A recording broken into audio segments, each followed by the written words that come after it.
Hello, everybody, and welcome to another final last episode of Congratulations, Dr. Cornel West and Dr. Melina Abdullah. I say that for a reason because I have an announcement which I will get to here after I pay some bills. So, first, subscribe to this page. I literally had 300 subscribers. It was right there at 300, and then somebody dropped off. Subscribe. Stay subscribed. Help me to get to 300 and get past 300. The goal for 2025 is 1,000 subscribers. So that one person that dropped off, come back. I'm not going to beg, but come back. So definitely subscribe. Subscribing is free. Doesn't cost you anything. You can also hit the notification button to know when I'm going live. Support me on Patreon. Patreon support starts at $2 per month. And I have another announcement about my Patreon that'll be coming up here in just a moment. You can support my GoFundMe campaign as I try to raise $1,500 for new equipment. You can see it I'm on Struggle Street in terms of this equipment. So any contribution of $1, or if one person out there has $1,500, I would greatly appreciate it. Visit my official merchandise store. An announcement about that's coming up in this episode. Follow me on Rumble, Blue Sky, and of course, we have upped our ante. Help us to get 35 likes and 15 shares. We need 35 people to like this episode, 15 people to share it. Remember to comment. And as Root, by the way, states, hit that like button on the way in. Thank you very much, Root, by the way. There will be a t-shirt giveaway this episode. It'll come right around. I'll ask a question. If we're talking about something, I'll just interrupt and I'll ask the question. I'm giving you a big hint right now. It does not have anything to do with Dr. West or Dr. Abdullah or politics. I've decided to make this question super easy. All you have to do is when I ask the question, if you know the answer, I'll give you my email, and the first person to email me with the answer with a 5XL black t-shirt on my official store. So, Nick, before I get to my 1,500 announcements, how are you doing today? I'm doing all right. I had my license plate stolen, as you already mentioned offline with me, but other than that, I'm doing pretty good. And you got to buy a whole nother set, right? Apparently, yeah. Actually, I don't know. They said that my insurance might cover it. I got to talk to my insurance and see if they'll reimburse me for it if I have fully, but who knows? Probably not. Probably. Probably losing some money, you know. Yeah. It's all, if you leave your house nowadays, it's like you're gonna lose a bunch of money. So you're gonna spend some money somehow, you know. Today it was losing license plates. Yep, it's horrible. Well, you all know that it was my intention to start the Justice for All podcast on March the 1st. And that's no longer going to happen. Instead, I am announcing here right now that February the 1st, we will be starting the Justice is Here podcast. Ooh, Justice is Here. Justice is Here podcast. I had a meeting with some of the staff of the group. They talked me into moving it up. Nice. And so we're moving it up to February the 1st, 7 p.m. Saturdays. We actually have guest book for the whole month of February. So nice. I don't have to beg or anything. I just got them all going. Now, March, that's a whole different story.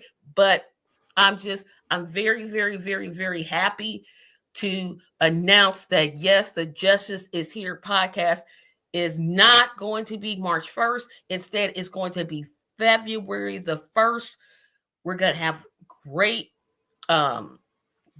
guests. I don't want to, because he didn't give me permission to say his name, but you'll see him when he comes on here. So make sure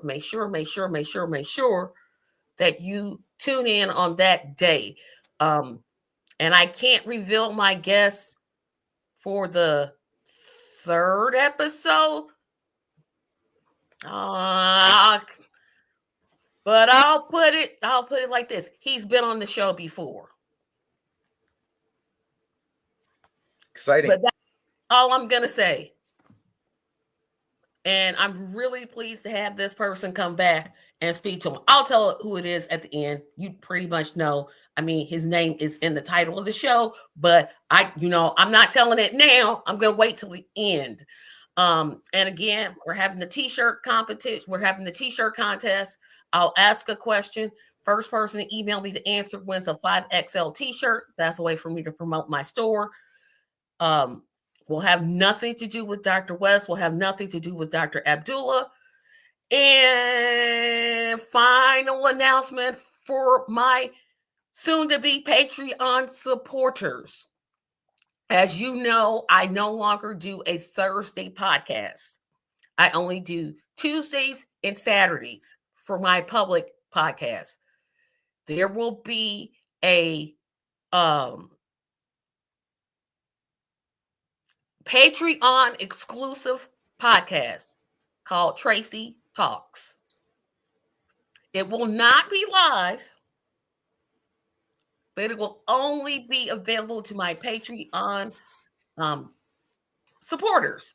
Remember, Patreon support starts at $2. If you want to see it, it's not going to be this Thursday. Next Thursday, we'll probably be starting closer to March, but keep aware of it. Will not be on YouTube. You can't see it live. You got to go to the Patreon and support to see the whole episode. I will be talking. Sometimes I'll be by myself. Sometimes I'll have guests and talk about specific issues that are affecting our world and our country, and talking to organizers. It'll be a whole thing. So be sure to tune into that. Well, I got them all out the way. I got all the announcements out of the way. I'm like, oh my gosh. We have some comments coming in here. Oh, nice. Don't leave home at all, no spending. I know, yeah, exactly. I try to do that. How's it going, Cousin Tracy? Hey, Cousin Nelson, definitely great news. Let's keep truth, justice, and love agenda up and running. Absolutely. And participate in your state. You'll get more details about that February 1st. Justice for all information now. Hit up Tracy for details to participate. You certainly can. But right now, I didn't put up the Cornel West website, the CornelWest2024.com website, because I believe there will be a specific website for the Justice for All party, and I didn't want to get it wrong, so I'm like, I'm not going to put it.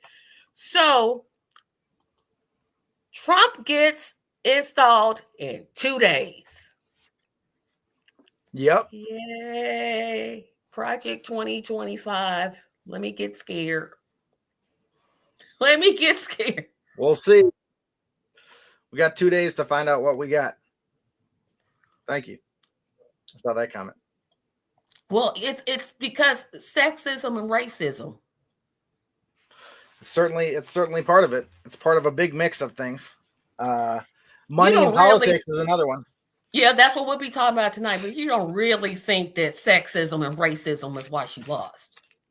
Oh, it's more why he won than why she lost. I think it's part of the mix of things. But she wasn't a good candidate. That's why she lost. And also there's trying to carry out a genocide is why they lost. I mean, I think they just finally, some entities admitted that. I saw an article the other day saying that. And even I think the now ex-ambassador to Israel was saying that, that's what cost him the election. So. Hello, ma'am. How are you? Good. I'm great. How are you guys? We're doing great. Good. You missed my 1,500 announcements. But you can go on the boards. They're there. But, I kind of briefly wanted to talk about that because there was apparently a ceasefire agreement between Hamas and Netanyahu or Israel. Now it's off. I don't know. Who didn't see that? The last thing I was reading, it was off again. That Netanyahu know. wants new conditions. And my question is, why do we keep dealing with this guy? Like, Netanyahu? yes, why? I'm like, I don't understand it. Like, why do we keep negotiating with Netanyahu? Why do we keep negotiating with him? It's one simple sentence we could say. You know what? Don't do a ceasefire. Yeah. Don't do a ceasefire. You're not getting no more money. That's it. We're cutting it. We're finished. We're complete. That one sentence would take care of all of this. Right. If we stop funding Israel, we might actually get a meaningful ceasefire. But nobody cares about it. It's about the money. It's about the flow of money, and no one's really talking about that. And this is a great podcast episode to talk about that, because I think money in politics, money in our international relations, money and the profit motive is the core of our society at this point, and why we do most of the things that we do. And so if we are able to remove the profit motive from a lot of these major industries, I think, or even beyond that, if at least in like the political process, like it was public elections, you didn't allow any dark money in elections, and like didn't allow politicians to like accept donations, that like it somehow made it outside, like made the process doable, because politicians have to raise so much money. Like everything is so expensive. Like they say that there's no better way than to be getting all this extra money, but it corrupts everything. Publicly financed elections would take care of this. Last thing I heard an hour ago on AP, the ceasefire was still, on, for what it's worth. I mean, there's a ceasefire with, Lebanon too, and Israel, was bombing them all the time. So right, but what are the details of this ceasefire? I don't know. I now, if you struggle. Let me tell you what I understand. And this is listening to Joe Biden, so I had to drink like a lot of water to wake myself up because his voice. I was like, wait a minute, like wake up. So they're doing it kind of in increments. This is what I understand, that there's a 6-week agreement while they negotiate. And then they're moving towards a longer ceasefire and then a permanent ceasefire. Right. Are they talking about ending occupation? Because that's really the only. It was no words about the occupation. Yeah, I mean, then it's just it's no, not. Of course, they're not talking about that. It's like it's not a ceasefire. Yeah. What about the occupation? Like, that's the whole ball of wax. Is that the Palestinians want their rights back. They want control over their land. They want to be able to move freely in their land. They don't want military occupation. I mean, that's like the core. I don't know. That's what from what I've read is like the core of it is that they want an end to the military occupation. And if you're not talking about that, then it's just not a meaningful agreement. Exactly. And then Biden comes in. He's like, "Well, I did this. You bragging about this?" Dude, shut up. Don't say anything. Just like, don't say anything. Like, just a friend sent me a clip recently of Biden fully saying Hezbollah instead of Hamas. Have you guys seen that clip where he's talking about no yeah. I mean, he's not fully in control of his faculties. I mean, he's not. But what president really has ran their administration? Think about it. And no, it's not a real, and this is why it's like people are like, "Oh, Amelia, you don't know when the inauguration is." I'm like, I don't know that it really matters who is the president right now, like that much. Right. The same corporations are funding both sides. It's the money. Follow the money. You have. Oh yeah, that's a huge piece. I mean, look, APAC is one of the biggest funders this last election. Crypto, Elon Musk, and of course, BlackRock, Blackstone, the biggest asset managers in the world, one funding the Republican Party and one funding the Democratic Party. So it's a competition, between two asset managers. Yeah, but it's also like, I don't know, it's obvious too. It's like an open secret. It's like, we know what corporate. I mean, you just look at who's giving to each side. It's like the same health insurance companies. It's when you're talking about difference between Republican and Democrat policy, if you're talking foreign policy, it's almost lockstep. I mean, like no matter who is president, bombs get dropped. From the same companies. It's I mean, this is just a pause. This is probably just a pause so that Trump can start implementing parts of his draconian agenda in the U.S. and it'll grease him up for a little extra honeymoon while he says he's going to send 300 agents to Chicago or something on Tuesday or something like that. That was the last thing I read.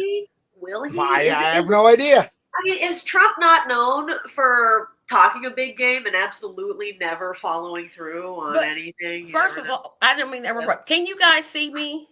Yeah, I can see you now. You were gone for a second. Yeah, you were gone for a second. I don't know what happened. Yeah. Okay, so now I got to get yours of Trump.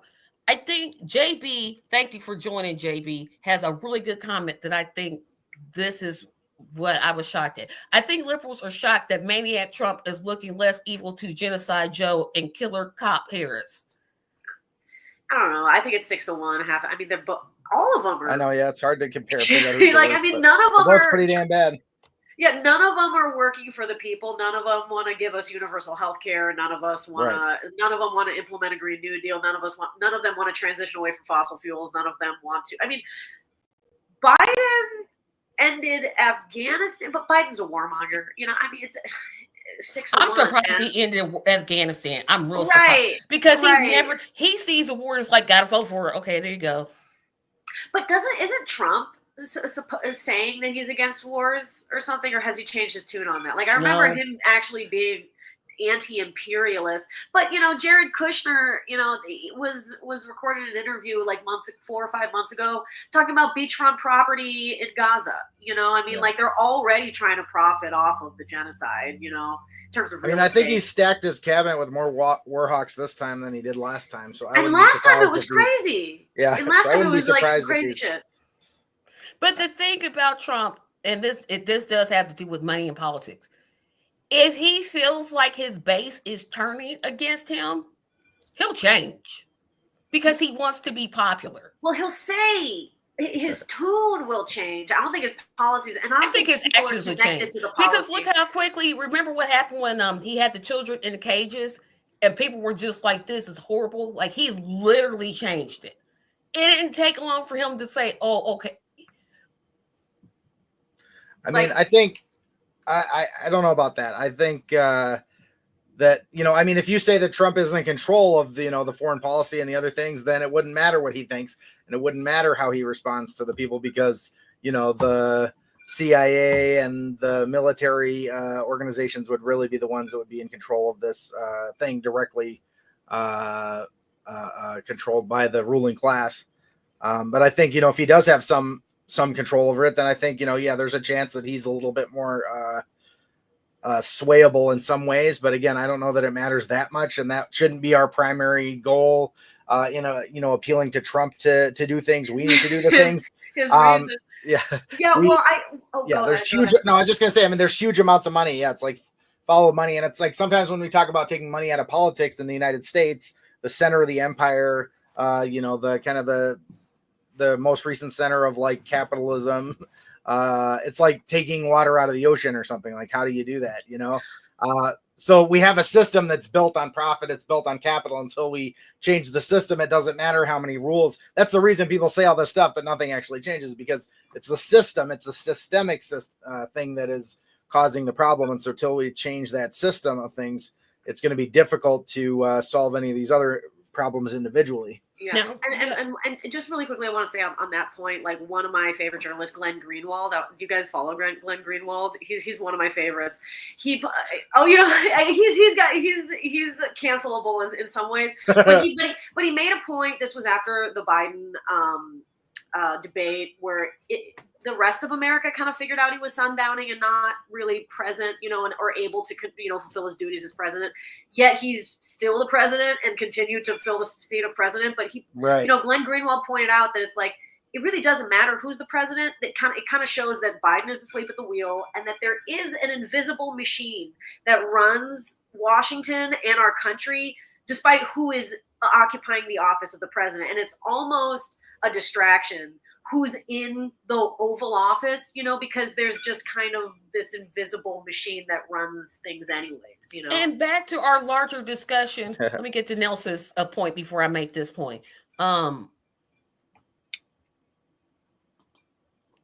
Nelson says, little by little, everyone is finding out that Trump is not as great as they thought, but it's what you get when you fail to vote for Cornel West.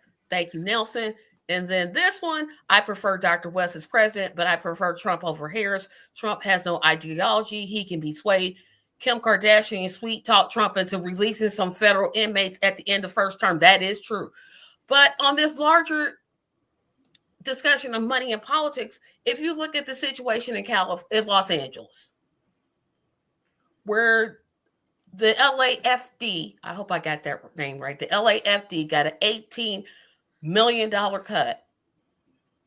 Meanwhile, Gavin Newsom, who I hope never runs for president. He will. I feel like he will. Yeah, he will. Oh, He will. He just gives me used car salesman vibes. And my parents love the idea of Gavin Newsom. They're excited about him.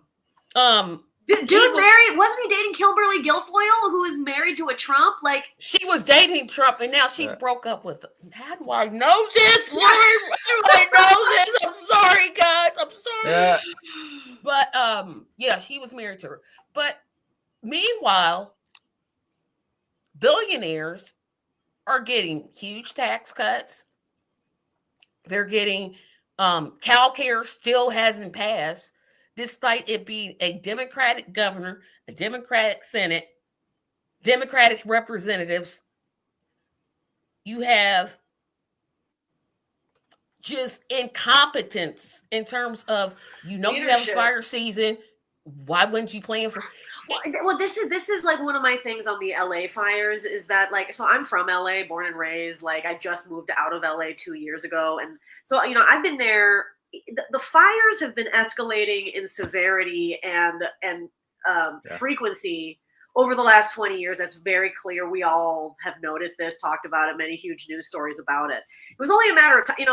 For me, the fires in LA are horrifying in that they hit so close to home, and so many houses lost, but also the fires happening in California, destroying houses and communities, is not new. And we did see it coming. And you can't both not make climate changes, like change our fuel sources, work on renewable energy, stuff that'll alleviate the climate crisis. You can't both not do that and also not invest in safety measures for when the climate goes on, like the fires will be coming more severely and frequently. You can't not, but that's what our government does, is not it's anything. Yeah. It really is like it really is a federal issue. Climate change is so bad at this point. It's already like, it's not a question of like, oh, when are we going to feel it? And what's it going to be like? We've been feeling it for a while. It's obviously happening. Here. It is here. The fuel sources is making things, and this one of the mottos of our new president to be here is, drill, baby, drill, or whatever, regardless of what. No, that was Sarah Palin, right? Trump. No, he said it too eventually. Yeah, he said. Yeah, he's been saying drill, baby, drill. Drill too. Yeah, we said that was going to be one of his big things. Anyway. It's it's ridiculous. But didn't Biden also open a lot of drilling? Every president. Infrastructure, we forgot the infrastructure bill by Build Back Better was supposed to help the environment. Remember when 2030? Was that 5 years away? But hey, whatever. No, remember when Obama said, the U.S. became the largest oil producer. Hey, people, that was me. Thank me. That is, it's a bipartisan thing between both major parties. Neither of them are taking seriously the climate catastrophe that we're literally already in. We don't even hear them talking about like the southeast states of the United States were like destroyed in a hurricane. Like Miami is constantly flooding now. Like when it rains, Miami floods constantly. Well, I got friends in Tennessee, and they're like stuff around. There's some of the stuff that got destroyed by them is going to be rebuilt for like 6 years. They still have there's still bridges out over there and stuff. This is like they don't even. It's not even on the news. It's like huge swaths of the country they don't even mention anymore. The other side of the country is on fire. They had that map that had like almost every state in the country has a smaller population than Los Angeles County. It's a huge percentage of our population. It also shows how undemocratic this whole system is. The system that has a Supreme Court that's appointed by the president, that's elected by the Electoral College, And not the people, by the way. Yeah, not the yeah, people. yeah. It's elected by the Yeah. Electoral College, and they, this undemocratic institution decided that they can pour as much money as they want into these elections. The whole system is guilty, as they say. It is a huge systemic thing, and money just keeps pouring in. I mean, it's a money machine. I mean, Harris spent $1 billion, and she was still like $20 million in the hole at the end. More than 1 billion. 2.5. Yeah, 2.5 billion. Okay. Yeah. 2.5. I haven't been keeping up on the lose. numbers. Like, and they have the audacity to continue to fundraise as though money is an issue. Right, that's right. because the campaign spent more. Like, that's bad management. That's just you were in it for the money. They're Like, not trying to win. Exactly. They really care about winning. You said what I had a whole podcast about this. I'm like, yeah, the Democratic Party does not care about winning. It's more important to them to be decent. Like, they would rather Trump win than Bernie Sanders, no question. Oh yeah. And they've made sure that happens on multiple. Right. Again, they in 2020, the Democratic Party came together to destroy Bernie Sanders' campaign, and they would rather have Trump win than the prospect of a Bernie Sanders. And you think about this in terms of, we're talking about the influence of money. AIPAC. Well, let me make this point, and then I'll get to AIPAC. We always hear Joe Biden talk about End Citizens United. End Citizens United. Look here, Joe. Come here, Joe. Come here, Joe. Joe. The Supreme Court is not going to end Citizens United. You or the Congress could write a law that would end it. He's all talk, dude. He's all talk. Or you could write a law, pass it, and sign it. Or here's something you could do. Here's something you could try. Don't take special interest money. That's the culture of Washington, though, is to take special interest money. He's saying this. I'm like, just don't take the money. Bernie didn't take it. Bernie did not take more money. He raised more money than Biden and didn't take special interest money. You don't have to, because the people want change. The people will fund your campaign if you just run on a platform that will actually change their lives. Right. But when they were always talking about how the Democratic Party will fight for women's rights against Trump, this, one of a kind, sexist, misogynist. It's like, well, when Biden had was elected and had a majority in both the House and the Senate in his first term in the first 2 years, did he ever codify Roe when he could have? No, because he doesn't. Because Democrats want to use our women's rights as a cudgel to get us to vote for them. Let me tell you something about that. So you just said it, and they do it in terms of Black people. But I say this to every Black person. Why are you still voting for this party? They use our pain as a leap, as a crutch. And I'm like, look, they're not doing. Let me give you an example, because I'm speaking and I'm just, because I'm so angry about this. It just really makes me mad. So, Kamala, or I'm not going to get her name right. Kamala. But I feel like, hey, you killed 44,000 Palestinians. I don't have to get your name right. More than that. More than that. Yeah, absolutely. way more. 6 figures. 6 figures. Yeah, I'm like, I don't have to get your name right. You don't deserve me to get your name right. But she was at this forum. It was predominantly, it was all Black people. And Al Sharpton, who she paid to interview her, he asked, it was a National Association of Black Journalists. Ask her, are you for reparations? Now, listen to what I said. Are you for reparations? Which you would think, that's just a yes or no answer. She goes, she goes, it has to pass through Congress. That's not the question. No, do you stand for reparations? Right. Are you for it? And keep in mind this, she sponsored a bill in the Senate that was for a study, not the reparations, but for another a study. Fucking study? We don't need another fucking study. We don't need Emily, now you know I don't allow cussing on my show. Sorry. Now you know what that means. I forgot last time, and I had to be remembered. I apologize. And I'm like, but I'm like, the question is, are you for it? Not what we know it's got to go through Congress. That's common sense. Well, although the president could, well, no, I'm not going to get into that. There is a way to mandate it, but that's a whole different discussion. There's lots of things he could have done, but he didn't do any of them. Let's put it that way.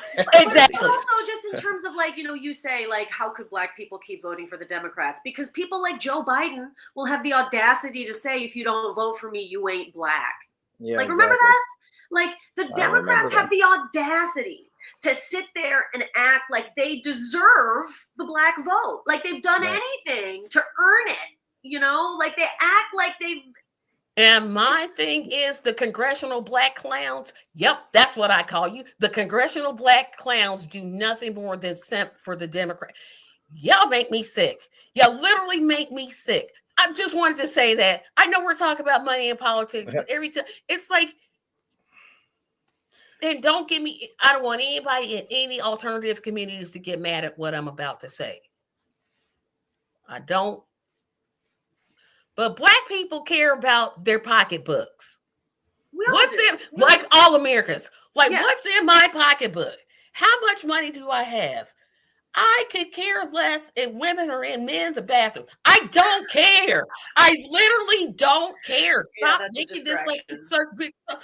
I mean, that's what Trump did. He like churned that fear. But I'm like, this really isn't a big deal. But the Democrats, we have to protect. We have to protect. Really?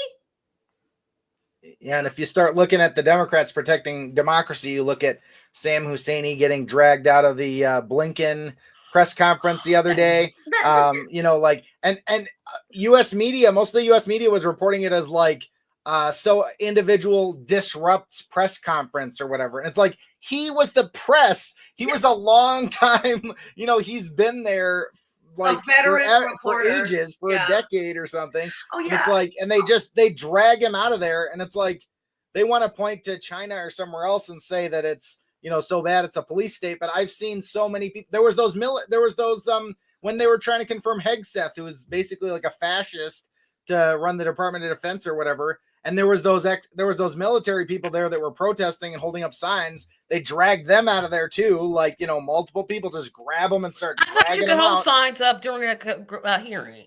What was that? I thought you could hold up signs during the hearing. Right. Well, they were talking. I mean, they were saying that they didn't support him as well. So, but also like the false narrative that Democrats will defend democracy. Right. I mean, Democrats, the party who in the 2024 election shut down their own primary process. To They've done that. They did it in 2016. They did it in 2020. Yeah. That's what they're known for. I'm like, really? I'm supposed to really believe this? I'm really supposed to believe you? No, you're right. But that's the thing, is that we need to stop taking anything that an establishment politician says at face value. In terms of money out of politics, I'm saying, look at, like, all you need to know about a politician is who is giving to their campaign. Don't even listen to anything they say. See who is giving to their campaign. That is who they're fighting. That's who they're serving. Literally. It's that easy. Everything else they say is a lie. Is obfuscation. And it's really that simple. Just see who's giving to them. And then that's how you know. Like, I've made a rule for myself. I am never again voting for any politician that accepts corporate money. That's just like, for me, like, done. Like, that's it. Like, we got to run our own people. Exactly. We got to run our own people that actually don't take corporate donations and actually are independently funded by us, the people. And here's the thing that really makes me mad. I'm sorry to interrupt, Nick, but here's the thing that really makes me mad about. I will give the Republicans this. Pardon me. They tell me who they are. I don't have to sit here and worry about it. I know they tell me they don't like me. They don't want me to have voters' rights. They don't want me to have autonomy of my own body. They don't want anything from me. Okay, I know it. You're telling me who you are. It's terrible, but at least you're honest about telling me who you are. Yeah. Democrats, we're for women's autonomy, but we have the House, the Senate, the Supreme Court, and yet I can't codify abortion because of John Lieberman. It's his fault. Right. What in the entire? What was the thing that was like, oh, the parliamentarian says Oh, we can't do wait a it? minute. Oh, Let me yeah, see what yeah, that was during the minimum wage, whether Yeah, it should be the $15. parliamentarian. Who can easily be overridden, like it's just like Trump Oh, yeah, yeah. fired his Yeah, like- parliamentarians. Now Yeah. I mean, again, I'm not saying Trump is great. I'm not, but he at least fired them when they didn't agree. Yes, When he you said can. you can actually do that. Yeah, That's an actual option. No, Yeah. this one. Which is why, on some level, there's a little part of me that is glad that Kamala lost because she stood for. Oh, it's a boldface. huge part of me that's Yeah. glad she lost. I laughed my head off. I was like, Well, no, but like that America was like, you know what? Just an empty suit. We're not going to vote for you. Like you are a lie. Everything about you is a lie. Your whole Exactly. career is fraudulent. You are not the person you say you are. You don't stand for anything. Your whole career has proven that. We'd rather the guy who is upfront about being a complete, like fraud. Like, let's choose that guy because at least the Republicans are saying who they are, telling us who they are. They're not pretending to be decent, Yeah, they threw away decency years ago. But personally, on election day, I laughed my head off. I was so happy. I was like, I went on Facebook like, I didn't do vote the for it. wellness checks because y'all ain't okay. Oh Yeah. goodness, I'm like, I really pushed it, and I'm surprised that some people are still friends of mine because I was like, Yeah. oh well, but I was very happy. But it's like, it's really annoying to me in terms of money and politics. It's like we know they're doing it. We know, especially the pharmaceutical industry. Oh my goodness. They make APAC look like little new to the game.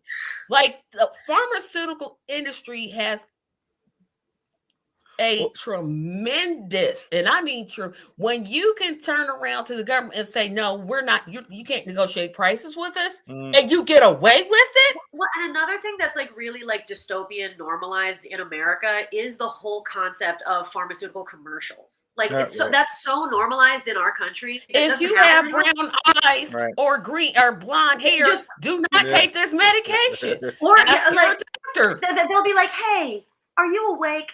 You should probably take this medication. It's like, what? Like that doesn't, like the whole concept that like meds should be advertised as opposed to just given you by your doctor, just prescribed to you by a doctor. Doctors' offices, you know how many doctors have those, get paid to promote those prescriptions? Yes. Which is a whole different problem. Pharma reps come to doctors' offices to try to sell them on drugs. And they go to conferences to learn about the prescriptions. They get top-notch treatment.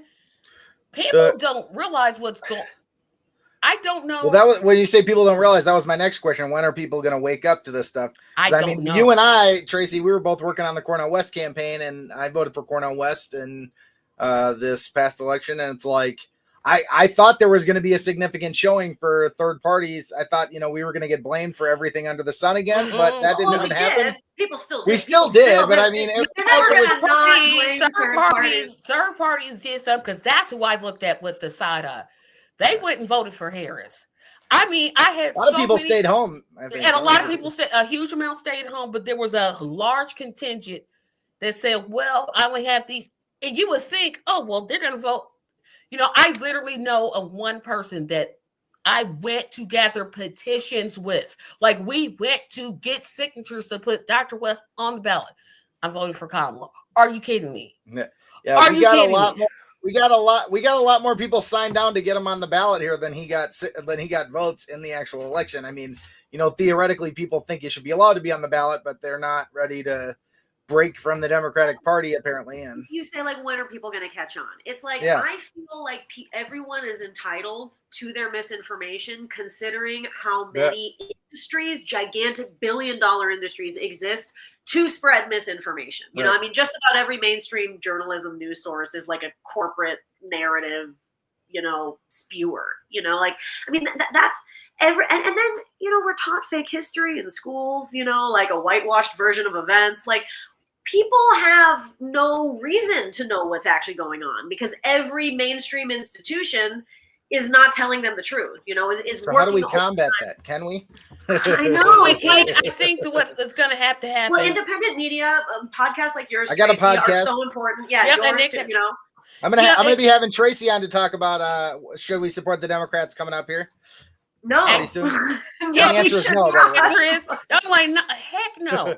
And I don't cuss. So heck no. There you go. Yeah. Okay. Heck is allowed. We're allowed to say Yes, heck. heck is allowed, but the other one is not. But here's what I want. It's like, okay, people know that money is in politics. Like if I just talk to like my cousin, I'll just use my cousin as an example. He knows money is in politics. The problem is propaganda. And I think that's what we have to be, because the media says, oh, well, that's just the way it is.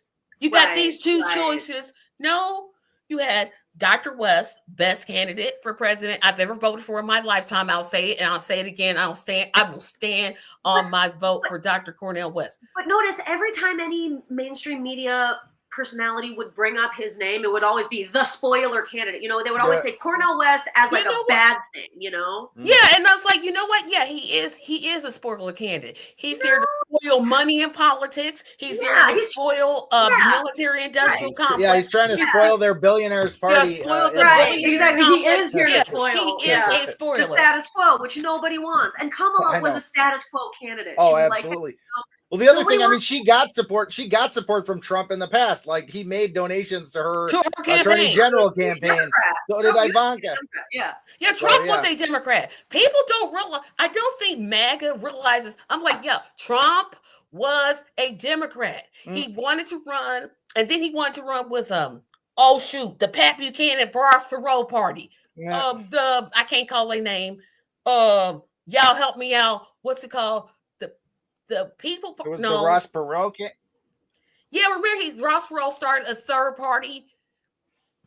I don't know. I can't remember what it's called. I do remember Ross Perot. Out there in YouTube land, tell me the what Reform Party.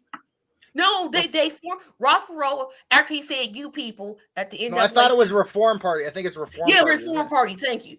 So Trump wanted to the run Reform Party. Yes, yeah. Trump consulted Google. Yeah, see, thank you. Google. Trump wanted to run on the Reform Party, but they was like, nah, we're not having that. So he started donating to Democrats. Then somehow became a Republican.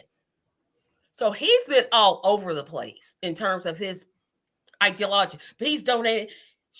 But wherever he's been, he supported lots of big money. Yeah, Hillary Clinton and Bill Clinton went to his fifth wedding? Well, how many times he's been married? I don't know. This most recent one. Like their children are friends. Well, Clinton's only have one child, but Chelsea is friends with Ivanka. They're trying to rehab. They're trying to rehab like Bush. They're trying to rehab Bush as like, oh, he wasn't that bad or whatever. They're trying they're going around. She went around with Cheney. Yeah, right. It's like, what the heck? It's like in 10 years, the Democrats are going to be trying to rehab Trump. Once he does all. It wasn't that bad. It wasn't that bad compared to King Elon or whatever. Yeah. I mean, it's like it's just ridiculous. Well, no, thank goodness Elon cannot be president. He was not born in the United States. That's why I said King Elon. See. Oh, you're right. Trump said this was the last time we have to vote, people. Come on. But also, like, I feel like there's something that's so insidious about Washington that even we don't really pick up on, because like I remember, I don't know, and I don't know why I'm feeling like talking about AOC right now. Just as someone who I felt come on, now you're gonna make my stomach turn. Oh, come on. I really believed in her, and she seemed like a real one. And now I don't know who that person is. And I feel like even she has completely lost the thread in just the space of like 6 years, maybe even like less. It's like, what the hell is happening over there? You mean what the heck is happening? That too. Sorry. The heck is happening over there? You know what I'm saying, though? Like, she got it. And I remember she had this great discussion with Cornel West on his podcast that I listened to. It was like so beautiful and meaningful. And she seemed like she got it. She understood it. Like, and then we completely lost her. Like, she's gone now. She's you're missing a point. You're missing a point. You never had her. Because yes, I'm going to go Bible on people. Yes, I'm going there. I'm going to go there. you will eventually reveal who you are. Eventually, people gonna figure out who you are. You cannot hide. You can't. What you do in darkness, it's coming to light. She was never that. Some of us got fooled. I got fooled. Yeah. And some of us made donations to her campaign. Not me, but I gave to some squad campaigns, and all of them disappointed me. Rashida Tlaib is, the coolest, I think. But just all of them. But what you never had her. She was because if she were I think Bernie he did us wrong. I think he did us wrong, dude. That man, I think he was also a fraud. Right. At the end of the day. But he's still for Medicare for all. So he's still for getting money out of politics. Yeah. So his core. Right, but that should be bare. Like the bar is so low for us now at this point. It's like, someone's for universal health care. The obvious. Oh, wait. They're not even for universal health care, by the way. They're for Medicare for all, which is the watered down version of where we came from. Like universal single payer health care was what I was saying like 10, 15 years ago. They already got us to the compromise. I mean, Medicare for all is like, it needs to be expanded significantly before I would call it like, like Medicare itself needs to be expanded. Yeah, dental. Yeah, I think. I mean, it's like that. Yeah. I mean, Medicare is. And that's what the Bernie plan did. Originally, that's what it when I heard him speak at the DNC, because I had to watch it. I just had to watch. I'm like, I need a good laugh. Did you watch all of it, Tracy? I watched that one and the Republican one. I have a political channel, so I gotta watch these things to keep my three audience members satisfied. You gotta keep them.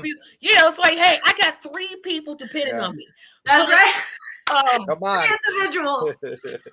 But it struck me how free he was. I'm like, what happened to that Bernie? That Bernie that spoke at the DNC convention, that's who I supported. Oh no, what happened in between? But by the way, even 2020 Bernie, my friend Joe, my friend Joe Biden, my friend Joe this, my friend Joe that. It's like, nah, dude, stop pretending like you're and the fact that maybe he is his friend. Well, you know what? That actually is the truth. Maybe he is. I mean, when Bernie gave him his endorsement without asking for any platform concessions, I was like, how dare you take millions of dollars from working class people who believe that you would fight for Medicare for all, and then giving your endorsement to Joe Biden without any meaningful concessions. And he didn't even hesitate. It was like right away. Yeah, it was just like, yep, endorsing him. What? Yep. I mean, I think our original question is, what will it take? We've got to figure out some way, and I know we're getting there slowly. It's a slow process. Propaganda, the media controls, and they make money in politics seem like it's normal. Right. Yeah, it's normal for AIPAC to lobbying. The whole concept the of whole lobbying, thing is ridiculous. Yeah. What? I think, we just recently got a new governor here in Indiana. He's a Trump stooge. Already got made DEI cuts because we should just be. He basically is like, dude, you already is a. I call Indiana the Texas of the North. Yeah. Because anything Texas does, I'm like, okay, how long is it going to take?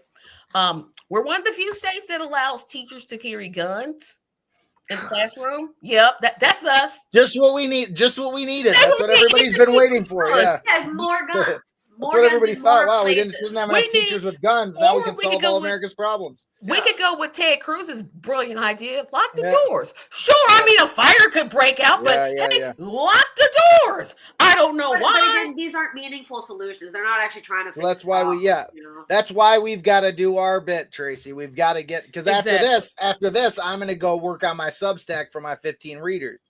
So, you got 15. I only got 3. I got 3 viewers, and I keep losing subscribers. I don't know why. I'm gonna go hunt you down. I'm gonna go hunt you down one more subscriber at least once I leave this thing. I want to be 305, we want to get to at least 307, 308. Yeah. Make sure to subscribe, everybody. If you're not subscribed, subscribe now. Come on, people. But this is the point where I said we're doing the t-shirt conversation. We're going to get back to our conversation. Okay. So to promote my little store, here's something. Do not blurt out the answer because you're going to know the answer to this. I'm going to put my email in the chat, and the first person to email me with the answer to this question, I will email you back, get your address, and mail you a 5XL large t-shirt. The question is, what is the name of the medication that Jesse Spano got addicted to? That is the question. Nick is glad laughing. I'm on the program and not watching because I wouldn't know the answer. You don't know the answer? I don't even know who Jesse Spano is. See, there you go. Look at that. Okay, so it looks like we're gonna not be. Who is that? Saved by the Bell. Greatest show of the late. I'm thinking this is some like political guy in Trump's. No. I said this at the beginning. I said this is gonna have nothing to do with Dr. Cornel. Doctor. Yeah, you weren't there for that part. No. So the question is, what prescription was Jesse Spano addicted to?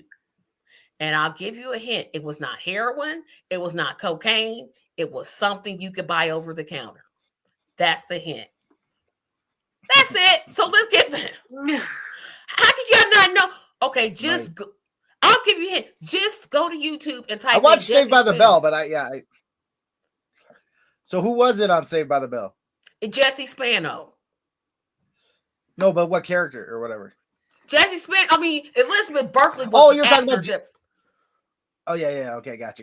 Elizabeth Berkley was the actor that played Jesse. Yeah, Spano. okay, Jesse, got it. If you watch as much TV as I did growing up, this is an easy one. And we have Emila looking it up on. Yeah, I'm like, who? Like, nothing's even coming to mind as who this character even looks. Oh, Jesse Spano was a girl. Yes, Jesse Spano was a girl. Oh, I'm imagining a male, but no. I'm not. I'm just looking at Jesse Spano. Okay, am I allowed to look at the answer? Okay. I thought I wasn't allowed. Yes, but don't say it out loud. Okay. I will just know. Yeah, now we know. This is super duper easy. Yeah, y'all cannot be. Oh, wait. Nah. It's not possible. You cannot. The script was changed. That's what I found out. Okay. I'm seeing that there's actually controversy over what it was. Ooh. Actually. No, it's only one correct answer. Okay, and I'm seeing here Vulture, as recently as 2016, is arguing that it's not what we once thought it was.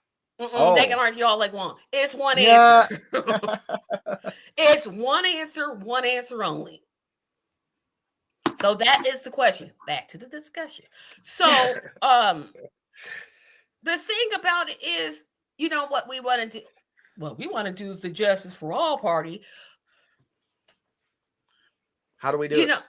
I don't know. See, that's the thing. I'm literally telling people stop vote. Don't stop being scared to vote outside the two-party system. You're not getting anything out of it. Yeah, but that's all I have. That's all the choices I have, which is why I say propaganda is. We got to start locally, I guess. Then we got to start. You have to. That's your best shot. Yeah.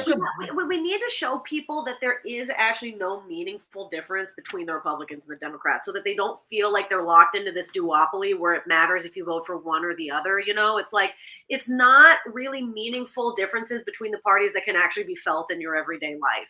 It's mostly just like sensationalized hysteria that you'll see on the news, and like they'll make it seem like they'll make it feel like things are different between the parties, but in your actual lived reality, there is no major differes really. They vote they both vote to increase the military's budget over and over, and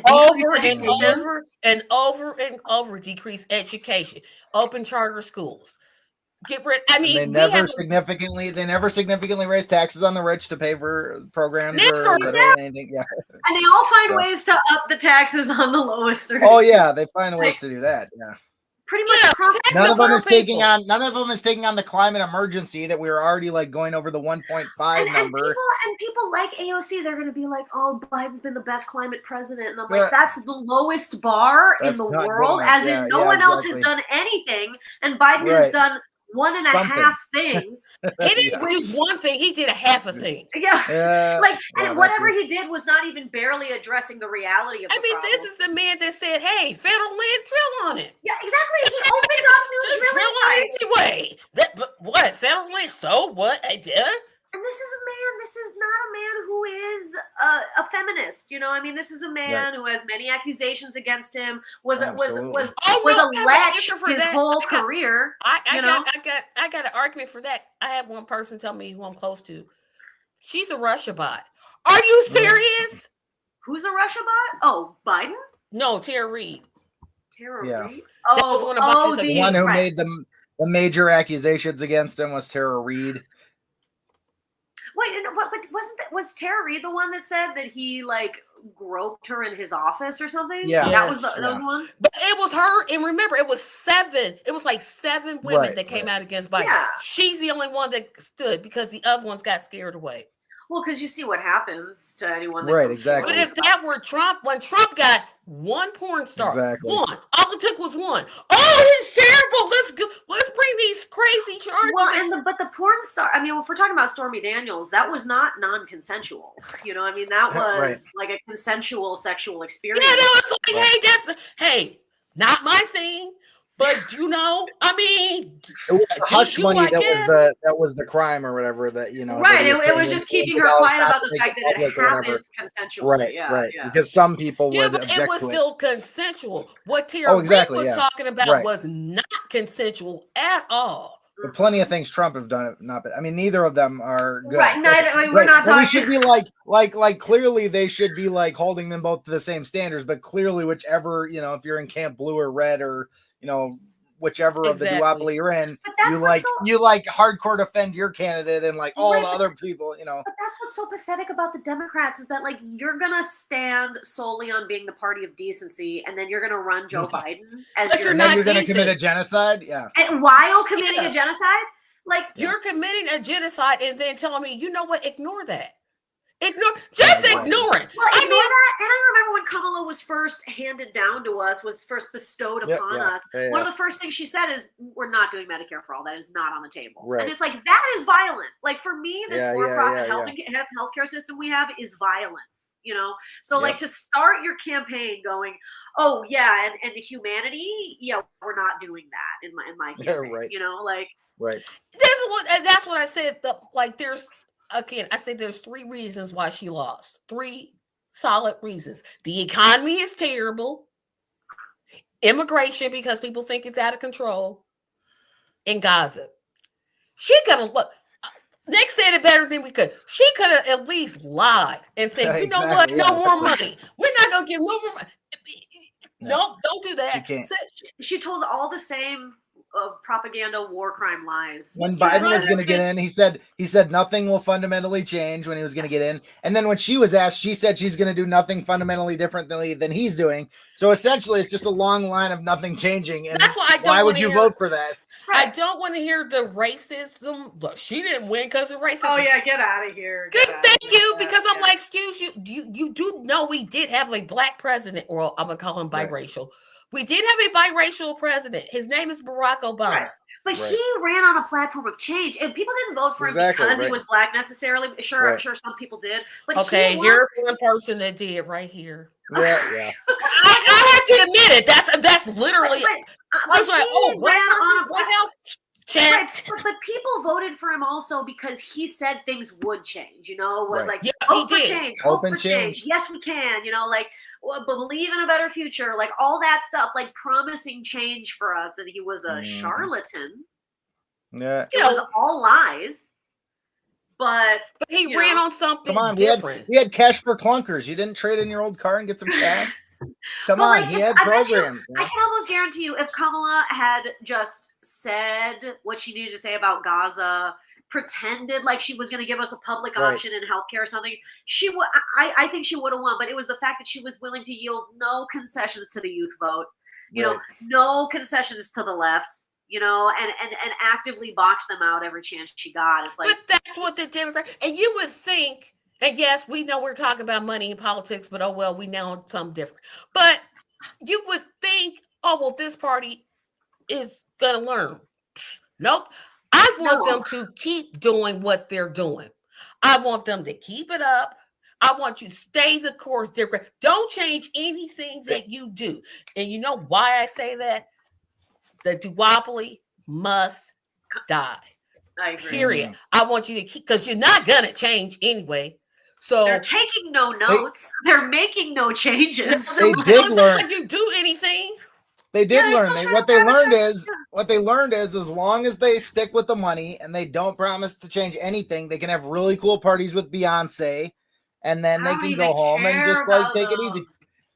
They got to have all these great parties. They got to have all these private concerts that were paid for by people that thought that Also, they were going I'm to get so something. tired. I'm so tired of it's like, oh, this celebrity told you to vote for me. It's like, what does Beyonce know about Medicare for all? Like, what has Beyonce ever said Doesn't about care. healthcare or like but housing the the homeless? thing that this person does know about Medicare for all, not Beyonce. Yeah. Susan Sarandon. Susan, we love Yeah. Susan. Yeah, but she's earned her activist. Yeah, so bona she fides. went and she learned. Yeah. I don't have a She's problem been with around though. Susan Sarandon's yeah, been around. but I don't have a problem with celebrities endorsing. They're citizens of the United States. Yeah. They have free speech. However, I'm not voting for somebody. Well, I already knew. I was like, there was literally no chance of me voting for Harris. Yeah. None. I didn't care if she selected Nina Turner as her running mate. I don't care if she had taken Nina, I no, might. because two black women on the same ticket, America would have been like, oh nah. No, that's what I would have racist. voted. I would have been like, yeah, y'all don't gotta vote for this, but I want to. Yeah. If she had taken Nina, sure, but like, no, I didn't vote for Harrison. I don't care that it made my whole family mad at me. You know what I mean? Yeah, I'm like, I come from a lib family that's like, if you don't vote for Harris, you're voting for Trump. You know, I like put up with all that because I was like, I just can't do it again. You only have one vote. Yeah. That's what I tell people. I'm like, I only have one vote. Right. I'm voting for. Well, you wasted it. No, I didn't. Yeah. Right. No. Yep. A wasted vote is voting for the duopoly, frankly, because it doesn't. I don't know. Yep. I really feel like it doesn't really meaningfully matter who is president if you're talking Exactly. about Exactly. And the thing is, yeah, True. People. I keep saying this, but I'm going to go back to it. People know the system is messed up. They know. They tell us. People who don't vote. That's why I always try to talk to. I always try to talk to people that don't. There's like, I don't care. I'm not voting. They can literally tell them, yep, they're both Clintons. Okay. And I'm like, yes, they are. Here's the third parties that you probably haven't heard about. You know? Yes, exactly. Yeah. I want, and I'll be emphasizing this. And Emily, you missed the big announcement. The Justice for Here podcast is not coming on March 1st. It's coming on February 1st. So I moved it back a whole month. And we're going to be talking about strategies to get out there. Because I'm like, we know it. Everybody knows this. But you've got to get people away from this fear. Like people vote in fear. Nobody wanted, in polls. Yeah. Nobody wanted Joe Biden and Donald Trump to run for anything at any time. That's true. Like nobody was sitting here like, you know what? Give me two old white men. Right. One that looks like, I'm gonna say that he had plastic surgery. I said what I said. I stand on it. And then the other one that has 34 felonies. Yes, he has them. Well, nobody was sitting here like, we should get a rematch. No, I would almost say that like the non-voter is closer to enlightenment than an establishment party voter, because at least the non-voter has internalized the feeling of these two people doesn't matter who I vote. It's all BS. Can I say BS? Right. I mean, the non-voter knows that. Yeah, the non-voter knows that. Like they've at least internalized that. Like it doesn't feel different no matter who is in charge. Whereas the person that's voting for the Democrats does feel like. And that's all that matters is what people feel, because the reality is it's not that much different. But it's like people have been made to feel by our sensationalized media that it does matter if it's a Democrat person. Well, the Democrats are for women's autonomy. Really? No. Yeah, right. No, not meaningfully. Really? Yeah. I did a whole. Yes, I'm promoting my own channel. I'm gonna get to this comment here on the screen in a second. Heck yeah. But Yeah. I did a whole thing about the Republican Party does not want to ban abortion across the nation. They literally don't. Because Well, if you what think are they about going to it, use as a bargaining chip if there abortion? you just Exactly. said it. You Yeah. just said it. And the Democrats don't want to codify abortion. What they do is they use this to get money out of y'all's, because I haven't given to a Democrat Yeah, I'm not. to y'all's, not us on the panel, but Yeah, y'all's right. out there that watch my channel in secret. Yeah. Y'all's to get you to give them money. Oh, all we need, Joe Biden said, was 56 senators to codify Roe v. Wade. That's amazing. You had 60 and you couldn't do it then. So what makes me think with a Yeah. lesser number that you're going to do it now when you automatically, you should know you need 60 senators, Right. right? You need 60. The number's always 60. You had 60, didn't do anything, but now you're supposed to do something with less. Boy, bye. And I'm tired. Oh, of I went to the Exactly. boy excuses. bye. Like the excuses, any excuse the Democrat gives as to why they didn't pursue a policy can't stand up to the slightest bit of scrutiny. Because then you see the Republicans, when they're in charge, they railroad things through, you know, and it's like, we Right. could also be doing that. Oh no, but because Exactly. of decency, Yes, No, that's it's because of the. Precedent? It's because of.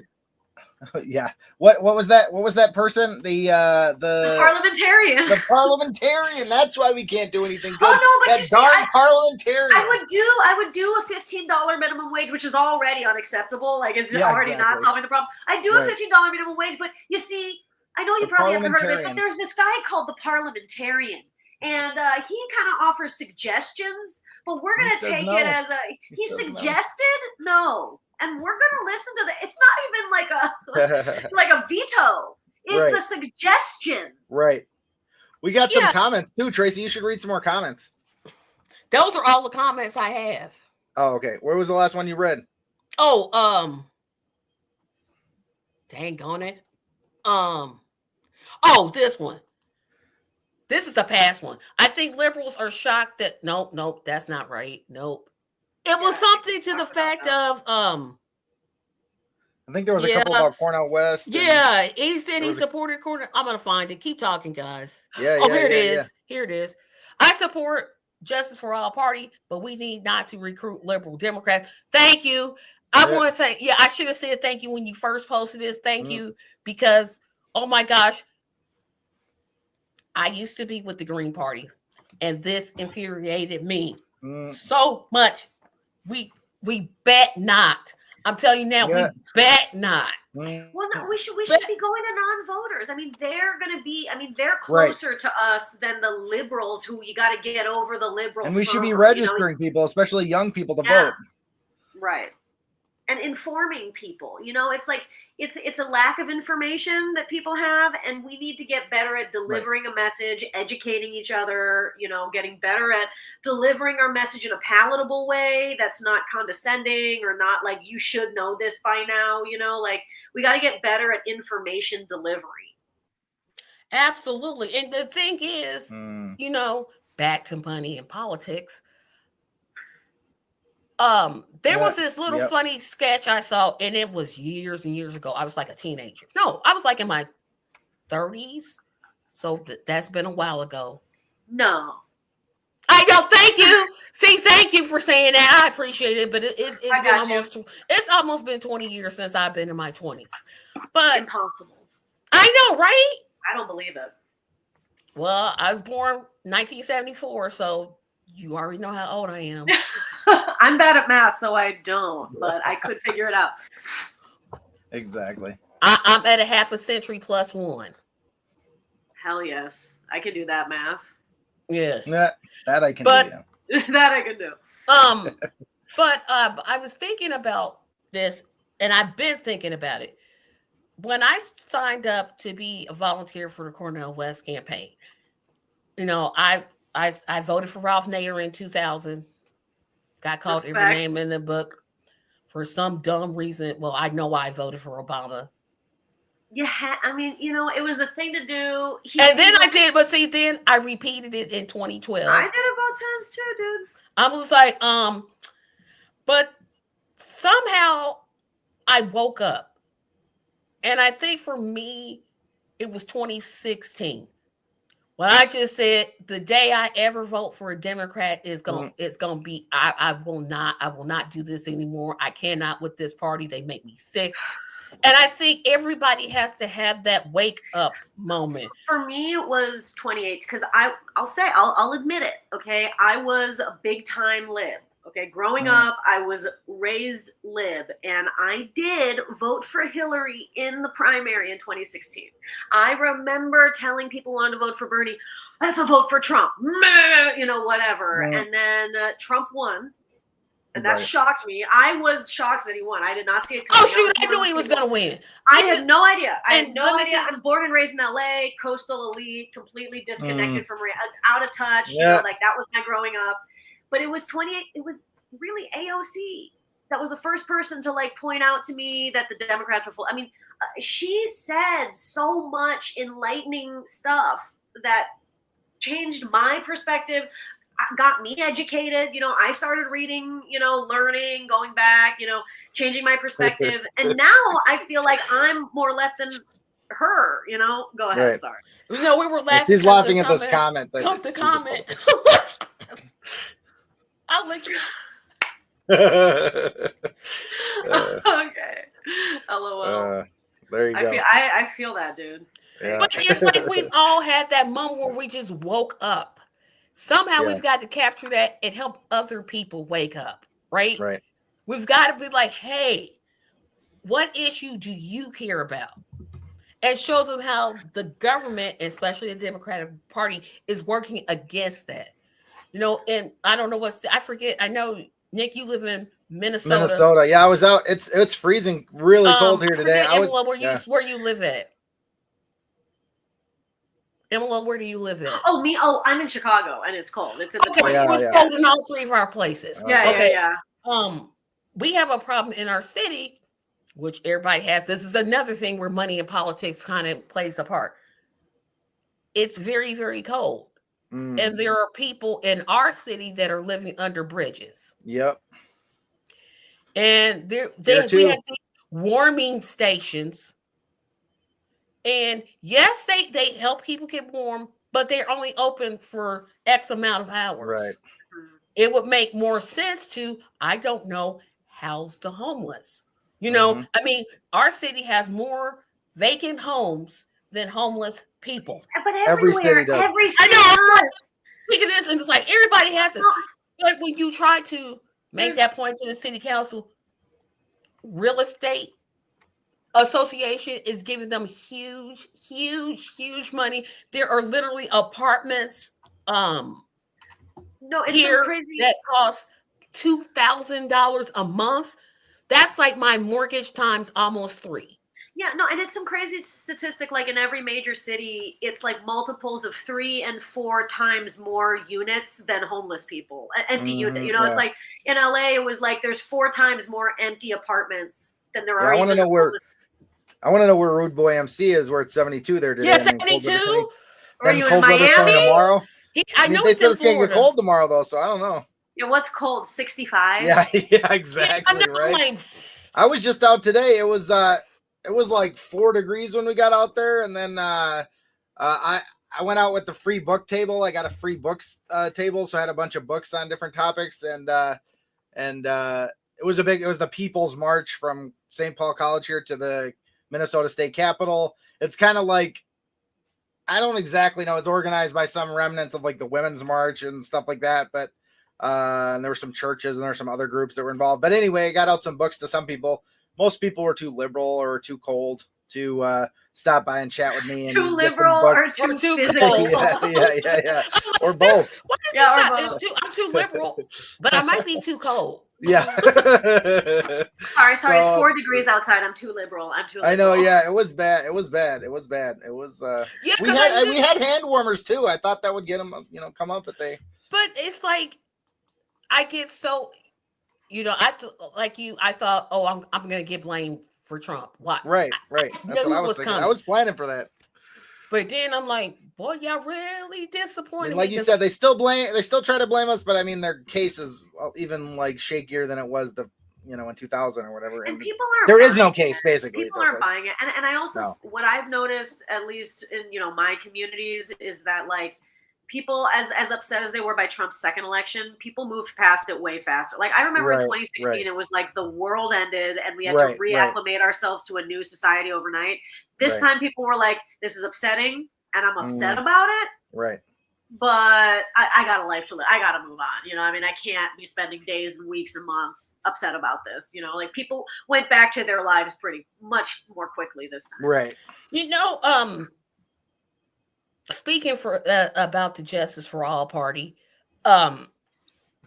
Indiana, we're going to be assisting planning the Medicare for All March, July 26, 2025. I'm putting that date out there because that's when our march is.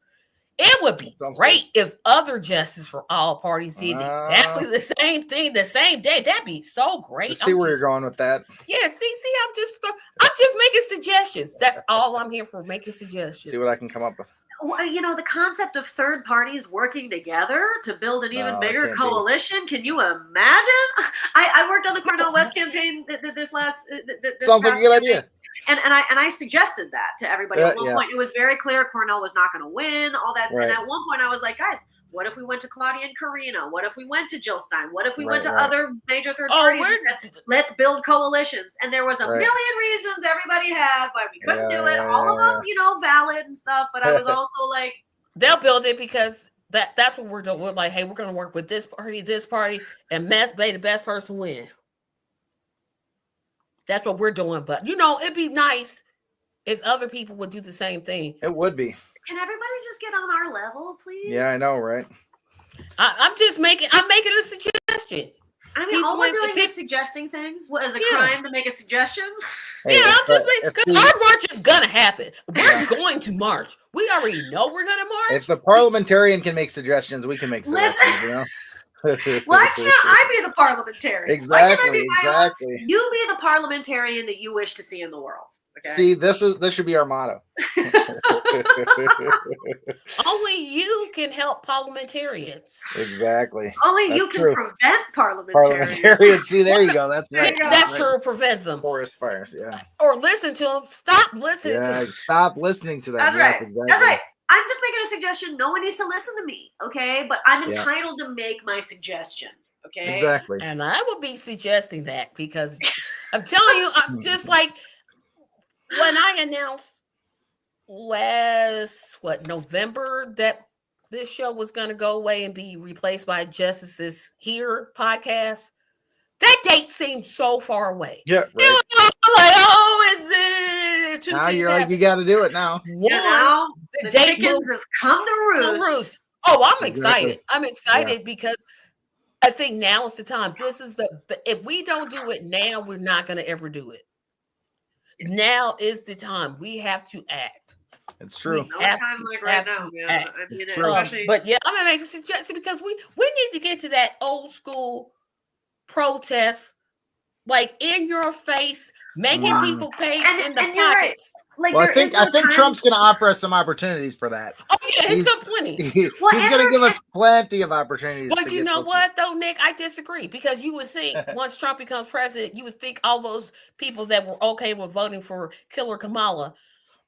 Kamala the cop, Yeah. And just really quickly, like, there's no time like the present because speaking of how cold it is. Yes, it's cold, but it took forever to get cold this year, and there has not been nearly as much snow as there usually is. And it's just very clear the climate is presently changing. Right. Because when I was little, my birthday's January the 4th. I could always count on snow. Always. It would always snow on my birthday. It would be a bad snowstorm. This year, I went outside. I'm looking on the ground like, okay, I don't see anything. Of course, I went to Seattle, came back, and it was like a ton of snow. Yeah. But it took to like the 8th. I'm like, what happened? It was so late this year in Chicago, too, and everybody was talking about it. And it's eerie as hell. And it makes it bad because people's heating bills. I don't even want to talk about how my heating bill is. Y'all might see me on with an electric blanket next week. I'm serious. No, Yeah. I'm very Iconic. That would be iconic, Tracy. Yeah, well, you seriously. My gas bill is $500. I kid you not. And which should be it should be a public, it should just not, you should not, internet too, like things like that. We shouldn't be paying extra for. We shouldn't be paying it exactly. But you know why? We have private interest. Money in politics is doing this, right? Nobody should be facing now. Thank goodness I don't have a disconnect. I don't. That's good. Well, and that's why I wanted to do this podcast topic, because the money in that is the heart of the problem. That is the root of the crisis. That's the crux of everything. Everything we try to do, money's in it. Let's just say in 2028. Cornel West, who I'm just gonna say he's the presumptive nominee until somebody takes it from him. Yeah. That's what I'm saying. Sounds but good. I don't know. I'm just gonna say it. He's the nominee for the Justice for All party, and his ideas catch on. Two things are gonna happen. One, the Democrats are gonna get a lot of things are gonna happen. Democrats are gonna start getting scared, and they're gonna steal his message and then dilute it. But they've already tried it. They've been doing that. It's Cornel West. The way they talk about him on mainstream news is like he's some crazy whack job professor, who's got these crazy ideas. They take his charisma and make it seem like he's a crazy person. Their modus operandi so far. Yeah, they're already doing that. So it's it's almost good for Cornel, because it's like, what are you going to throw at me that you haven't already done? You've said everything you're going to say. I'm going to stay true to my message and keep being me and keep doing me. Like we can't make get some choices. attention, Right, but we can't make choices based on fear of other people doing something lame, because they're gonna do something lame. Well, I was told to vote that I should vote for Kamala because I said, I was like, and I was at a church. If I was inside a church and somebody said this, I'm like, you gotta be joking. You want to be struck down by lightning saying something like this. But he was like, well, the situation, guys, it'll just get worse under Trump. And I'm like, so that excuses what Kamala and Biden are doing? Like, what? That doesn't make sense. Well, we gotta. How is it going to get worse too? That's the other thing nobody could ever tell me, because it was already pretty darn bad. But we also have to end lesser evil voting, because you're still voting for evil. We have to decide that our line in the sand is not evil. Right. Or lesser of. It's like, no, they're both evil, so I'm not voting for either one. We have to maintain our independence, right? Because, like, let's say even like not just voting for the other, but if you like you said, you were going to withhold a significant number of votes. I mean, a lot of people didn't vote this time, but let's say it's like a significant block. I mean, that would put pressure on, the parties. Like if people were actually organized to start looking into that. I mean, they tried to do that with the abandoned Biden and abandoned Harris. I don't think it got that big, even when it was big, but I mean, we need to have an independent program. And then if they don't do that, we don't vote for them. I mean, that's just, like you said, a line in the sand. You have to be prepared. You have to draw it. And for me, my line was genocide. Period. Point blank. I wish it didn't have to be that. Like, I wish it could be something before genocide. I'm just saying, ultimately, if we had Medicare for all, if Kamala had said, I'm for Medicare for all, and she was still doing the stuff in Gaza that the Biden Harris, I'm still not going to vote for you. What good does it do to me have Medicare for all and you're slaughtering children and women overseas? That don't make sense to me, right? That doesn't line up to me. I mean, ultimately, I had other problems with her, the cackle, the laugh. Oh gosh, I can't with that laugh. One of the things that makes me enraged to the point of profanity, which I won't for you, Tracy, but I remember there was an interview where they, asked her a question and she was like, I don't have an answer for you right now, because when I answer when I get questioned, I like to go and do my research. I'm a bit of a nerd. And I was like, wait. Are you going to tell me? I don't remember what it was, but I just remember thinking, are you going to tell me? No. It was a situation where it was like, you're telling me you're the candidate for president and you can't respond to a normal question with a platform position, right? And you're gonna pretend like it's because you're too erudite, not that you haven't done your homework at all and stand for nothing. Like the gaslighting. I'm not defending her answer. However, I am not, like, if you start asking me about international politics, I'm gonna look at you like, But even I'm gonna give you one of these looks because I don't But know. you're not running for president. But Trish. you're not running for president. That's a good point. I see what You're you're not the doing. president. You're not the person saying, "Put me in the Oval Office." We need Because the my commander foreign in chief of the policy United States is military. Yeah, my You foreign know? policy is you leave us alone, we leave you alone. Right, But and I love that. I love that. Yeah. And she should even have just been able to say that. But I don't even think it was a foreign policy question. I think it was just something that is like, it should be obvious, and it's like lame. Now, Nelson, from your typewriter to God's ears, once there is a huge rally for the Truth, Justice, and Love Party agenda all over the country, it would be hard for corporate media to ignore. I agree. But keep in mind this, there's that copycat syndrome that I always talk about. Well, we're for health care. Have anybody seen those annoying healthcare commercials come on for the Affordable Care Act? You can get health coverage starting at $10. I'm like, they just sitting here blatantly lying. They just outright lying. Yeah, there was one that was like, you can get it for less than $1 a month. I'm like, what are you talking about? Less than $1 a month? What are you talking about? What? That's called Medicaid. You know what I call that? Medicaid. Yeah. Which Joe Biden kicked off. 15 up to 15 million people lost their. That's right. That's that's the other thing. Don't even talk about all the programs under COVID that they're just like, well, what are you going to do? The parliamentarian? No, I'm just, but what are you going to do? Wasn't it under the Biden administration that they let the children's health thing expire and then all the children went back into poverty? Exactly. It was like, we lifted like 10 million children out of poverty, and under the Biden administration, they were like, well, they had it for because, and this is they won. They used people like Joe Manchin and Kirsten Sinema. It was their fault. And didn't under Biden too, they start back up the student loan payments too? Like, absolutely. Like horrible. I mean, just like, what are you doing? Do you know who your base is? Is people that went to college, These are the people you're going to force to start paying their loans again during elections.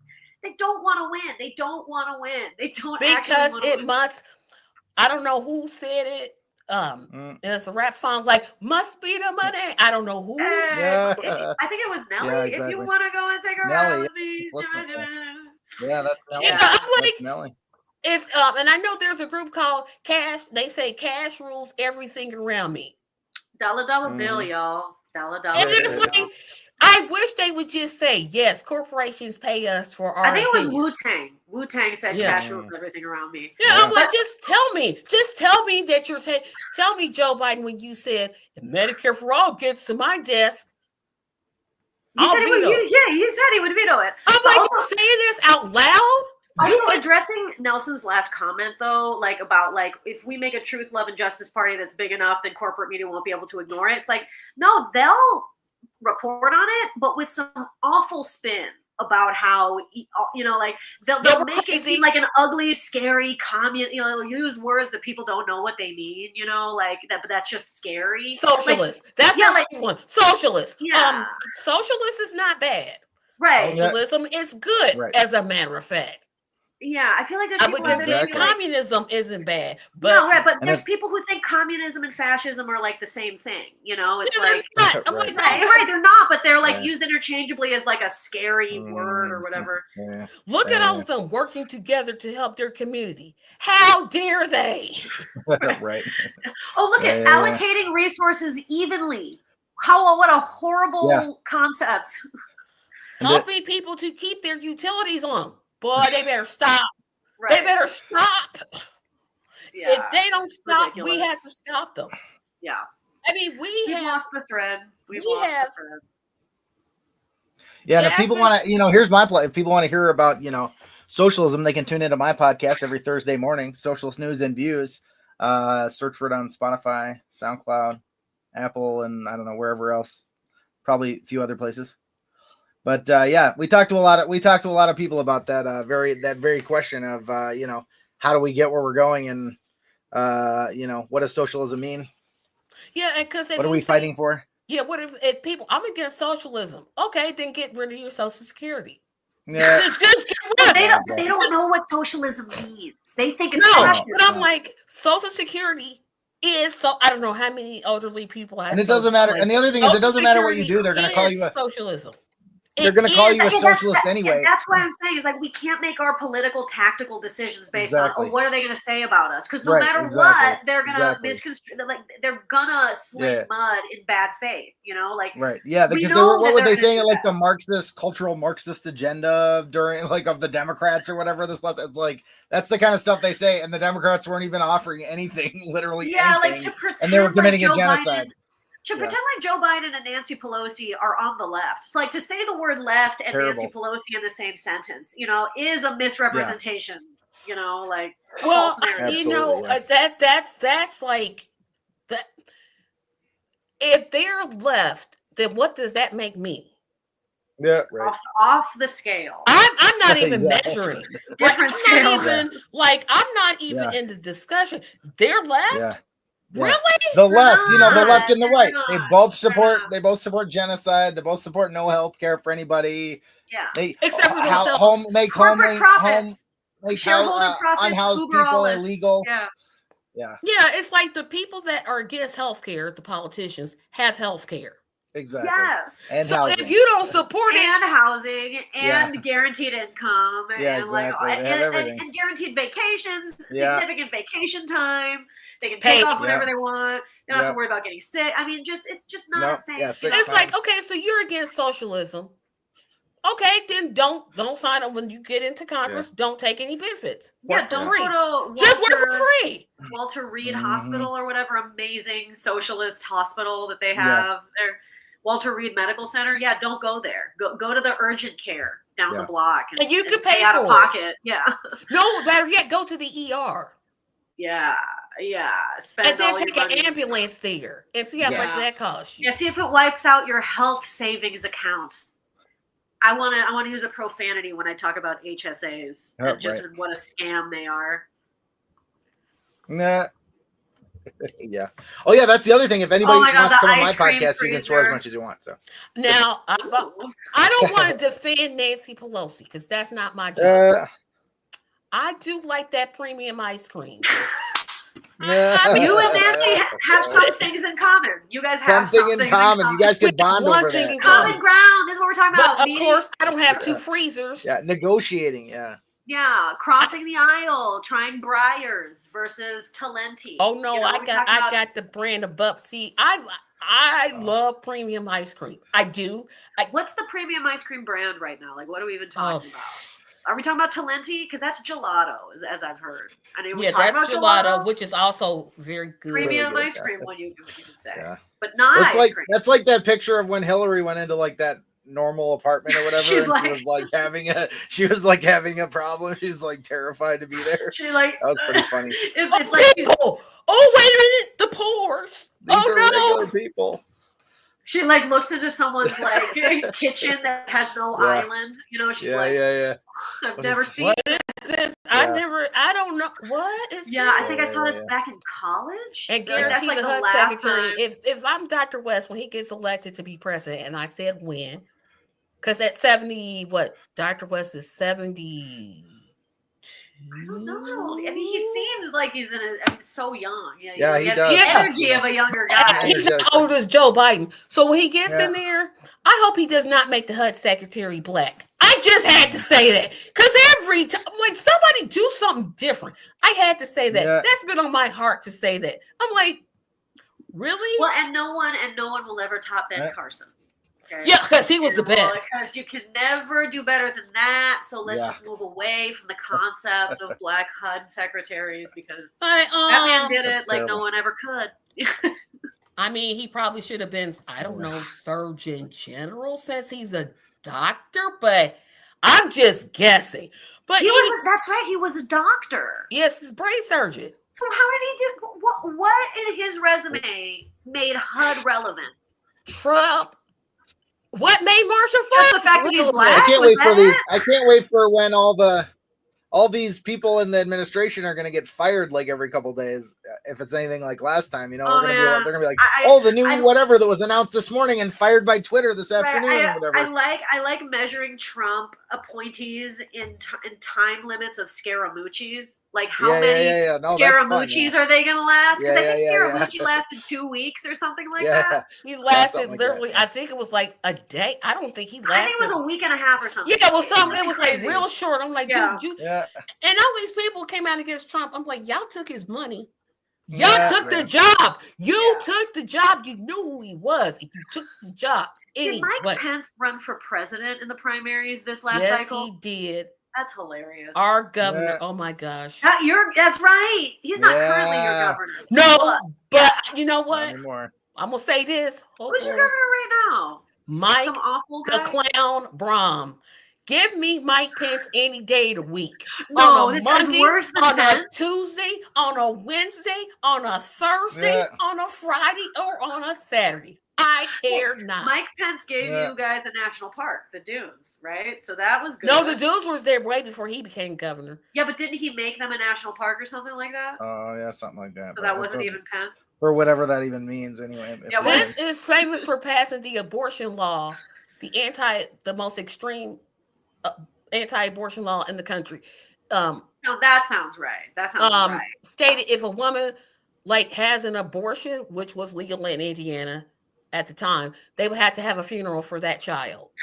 Oh, that's right. They have to pay for a funeral and something. Oh, yeah. And he signed it in front of an Amish congregation, a couple of preachers. And did that happen? People had to throw. It was the Indiana Supreme Court ruled it unconstitutional, but he passed it. He this is back when they weren't idiots, but they're idiots. But yeah, he signed. I mean, there's Texas, and then there's Indiana. We take it to the next level. We don't play around. No, get a law. We're gonna take it to the next. You know who also goes hard though is Missouri. Yeah. Missouri does some macabre stuff. But Missouri passed the first abortion ban after they. I thought it was Iowa. I think it was Missouri that did it first after they struck down Roe. I think Missouri was right there. They were like, "Yep." And we're a state. I know Illinois is not. Illinois abortion is legal. Minnesota abortion is legal. So legal in your state, not legal in mine. They were trying to get the travel ban. If you travel to another state, and a Republican actually made this point, which surprised me. I'm like, oh, you got logic. He was like, how do you, you're going to put GPSs on everybody's cars and track them? Whether they're going to a state or not? Because they're they'll just go to, Illinois is blamed for everything. Illinois is blamed for our gun problem. Illinois is blamed for our drug problem. Just blame Illinois. That's Indiana's Illinois is blamed for Indiana's gun problem. Doesn't Indiana bring guns into to Illinois? Yeah, absolutely. But but this is it. What are you gonna do? It is always Chicago. Chicago is always the problem, no matter what. I'm like, wait a minute. Hold on. I mean, Chicago is an unbelievably red line city, with horrible, you cross one street and just the resource distribution is just this community was not funded, this block up, and then this one is, it's like a food desert by one street, it is crazy in terms, it is horribly segregated like that, even still, but, and there are incredibly dangerous parts of Chicago, but it 100% matters what neighbor you're in. You can't paint with a broad brush when you talk about the whole city, Right. You can't do that, but everything's Chicago's fault. Everything's Hillary's fault. She ever held office. Well, she was a senator in New York. Everything's the liberal media. Everything. I'm like, you know what? I keep saying I'm in the mood, but where to? Because every place is bad. Every place is bad. I'm like, we got to make them all better. That's our job. That's exactly right. That's exactly the answer. It's if you pick your state, you can name 15 things about your state that you want to change, at least. Exactly. At least. You have a party, especially in my state. This happens nationally. The Democratic Party will watch the Republican Party do some insane things and then point and say, look at what they did. Yeah, they don't do anything. No. They don't put up any type of fight. No. But they just watch them do it. That makes you complicit. They're paid to lose, and they're paid to come up with their awful excuses that do not stand up to even the slightest bit of scrutiny or rebuttal. But because everybody is just like brainwashed to just follow what the Democratic and just trust what they say. Like in my family, in my community where I come from, you know, if you say one word crosswise about Nancy Pelosi, everyone's upset at you. You know, like to suggest Also, that you Nancy should Pelosi, bring me to the family reunion. Yeah. How does this chick get away with Yeah. at the hospital having hip Yeah. surgery, saying the AOC? I'm like, really? No, dude. I mean, you make one suggestion that Nancy Pelosi does not have the American people's best interest at heart, and suddenly you're disrespectful, you're, you know, horrible, mean, you're not paying attention, you know, all these things. It's like, why are we so like conditioned to just trust everything our elected leaders say? Like they're the ones who have the most to lose and have the most reason The most reasons to lie to us. You know? Like, Exactly. Like I said, you know, Kamala, she could have said during the campaign, I'm not going to give Israel any more money. right, just lie to us. Nope. Let me tell the truth. Run as the change candidate, and then when you're asked what you're going to change, I would keep everything the same. Why are you running as a change candidate? Yeah, right. Why? Why? Because the Democrats don't want change. But they don't want anything to fundamentally change. They've said it over and over again. Because cash rules everything. Yeah, because they're around being paid for by capital and all the corporate interests. I mean, yeah, but corporate party. I'm with you on that about what Nelson was saying. You know, they won't ignore us. No, they'll just make us crazy. Yeah, right. Yeah, they'll portray us as scary, as, you know, like we're coming for your babies or whatever, you know, whatever horrible thing they're gonna say, you know. I was told I wanted too much. Yeah. Yep, I sure do. I want reparations for descendants of slavery. Yes, I want Medicare for all. I want our environment I want us to get to be sustainable. I want us to get away from fossil fuel. I want free utilities. You're giving money to the corporations. And now all the TikTok influencers have gone over to Red Note and they've seen the real Chinese app, and now they've seen what modern cities look like with modern transportation and green space, and they're learning they don't have to pay for ambulance rides over there. And well, and also speaking of pharmaceuticals, how about the pharmaceuticals are free that the taxpayer funded the research for? Exactly. Like how many pharmaceuticals are out there that we're paying for that our tax dollars paid for the study of? You know, we're paying for everything, really. Yeah, we're offering everything. These tax breaks and stuff. I mean, we're doing the work. We create the value. All working people are creating the value. Labor creates value, and then on top of that, we're not getting any of the. And you're right. And we're being shamed out of demanding what we're entitled to. It's like we're being shamed for asking for free health care. Right, like that's my right. I'm a human being. Exactly, like you're like, oh, you just want free healthcare? Yeah. Yes, I would. Yes, like I'm not ashamed to say that. Like, first of all, I'm already paying for it, my taxes. Like, and the thing that no one's really making clear enough is that if we had universal health care, we'd be paying less than we are right now in the private system, because right now we're paying for the CEO's profits margins. You know, like. If there was no profit incentive, then we wouldn't be having to pay these skyrocketing prices for the CEO's never-ending greed for more profit. You know, I mean, like we're literally paying. But it's $1 trillion. And you know what? I tell people, I'm like, there's a country that has Medicare for all and free college. That country is called Israel. Do you know who's paying for that? You are. Do you know who doesn't have those two things? You don't. But then you have, speaking of Indiana, you have some horrible people like Pete Buttigieg who get up there and go, "Oh gosh, you really want to make me throw up? We don't need free college. People don't need to go to college. Like, no, people don't need to go to college, but they should be able to if they want to. Every person should be entitled to educate themselves as far as they want to." You know, no one should be saying, I don't want to go to college because I can't afford it. Or I should go to trade school because I can't afford to do this. You know, I mean, it should not be based on money. But Pete Buttigieg is going to get up there. My mom just sent me my mom just sent me a message and she said if the copays and deductibles were considered a tax, we'd be the highest taxed nation in the world for healthcare. You know, Yeah, because we're like people already are paying paying for healthcare right now. right. They're paying for healthcare and they don't even get healthcare. You don't even get we're proper paying care. all the taxes we're paying, and then we're paying Yeah. our premiums, and then we're paying on Premiums, and then we're copays paying our until our deductibles, deductible, and then out-of-pocket prices. and then we don't even get care. You don't even get like anything. And then out you of get it half the denied, and then you have to Yeah. wait for something to be approved. Oh and then my you have to- goodness, you guys just I'm gonna take this off because I want to show everybody what this is. I think everybody has seen this before. This is my insulin pump. Mm. Oh my God. It gives me insulin. This little apparatus right here costs $3,500. $3,500. This That's is not even how much the insulin costs, which Right, should be right. cheap because the people sold the patent for $1 so that it could stay cheap. I mean, there's that no, kind of because my story. insulin is owned by Eli Lilly that has a permanent like nobody can make a generic trademark of on it or something. Yeah, nobody Horrible, can make a generic. horrible. But the only reason that I got this little thing is because I met my out-of-pocket maximum. That means because I'm And then you diabetic, can- I had to be in the hospital a couple of times, which means I got bills in the mail, which means the whole system. How many Americans have medical debt? I mean, what is it now for medical debt? Right. Like in the trillions or something? Same with student loans. Like it's almost You don't want to pay your bills. Really, Mike Pence?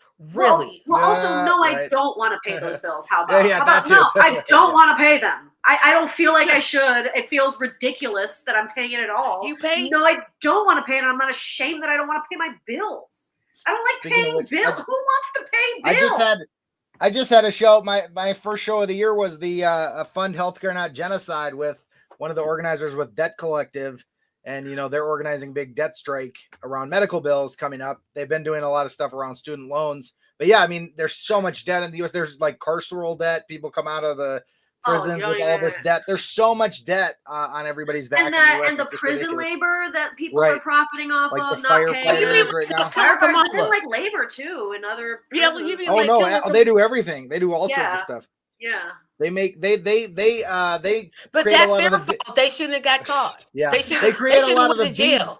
They create a lot of the beads and stuff for like Mardi Gras. They create a lot of the Mardi Gras stuff. They make all the furniture for all these like fancy buildings that the big desks and stuff that all the and here's the fancy thing. politicians sit behind.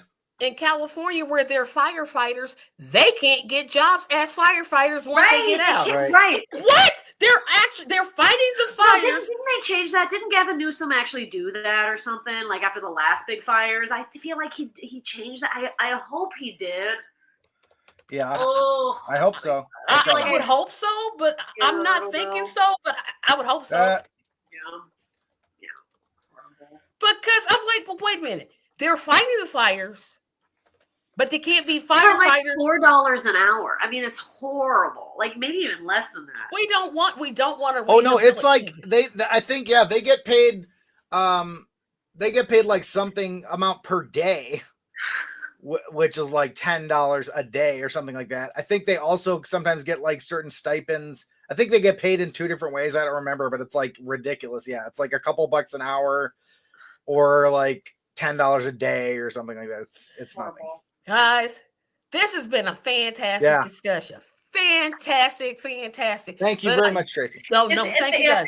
I love any opportunity to speak to like-minded individuals because you don't always get that in your normal life. So I'm gonna put up my email address again because I'm asking the question, and I'll do this Tuesday since apparently nobody knows the answer to the question I'm asking.